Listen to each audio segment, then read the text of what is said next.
咁嗰陣時啱啱張學友咧就喺紅磡體育館有個演唱會，咁佢哋兩個就去設計，話演唱會裏邊放咗炸彈。大家好，我係李修賢，今日大家講一講一個江湖嘅事。喺5月30號，我個好朋友高老發就咁就走咗啦。佢喺旺角嘅一間所謂夜總會玫瑰園喺入邊坐下飲下嘢，咁就走咗啦。呢個可能係好事啊，因為唔使受咁多痛苦。佢嗰個禮拜都話俾佢啲朋友聽，佢個心口成日硬住唔舒服，但係佢又唔去睇醫生，咁樣捱，結果喺玫瑰園坐喺度，咁就走咗。咁高老發，我同佢幾十年，當時佢成日喺油麻地佐敦周圍，咁我哋夜晚宵夜咧，周不時又撞到佢嘅。咁佢大佬神仙咁咧，我哋又識。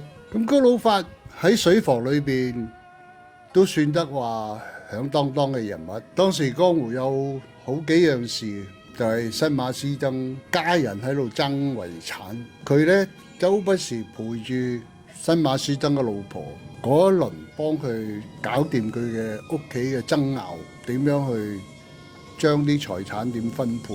咁佢亦都因為自己公司裏邊內訌，結果佢隻腳就跛咗，一路都係攞住拐杖行。咁佢好吃得開嘅，喺個社團有好多佢嘅兄弟都成日跟住佢。我同佢都幾十年喺呢個江湖走嚟走去，成日撞到佢。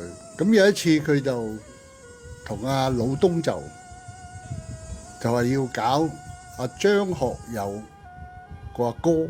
張學友個阿哥咧就攞住一本假嘅銀行存摺喺澳門俾人睇，佢有600幾萬，其實就自己打出去。然之後就喺賭場幫人攞咗錢，結果輸晒。咁嗰陣時啱啱張學友咧就喺紅磡體育館有個演唱會，咁佢哋兩個就去設計，就報案話演唱會裏邊放咗炸彈，去搞佢個演唱會，去揾佢個阿哥攞錢。咁仲有好多好多佢嘅江湖事，真係講唔完。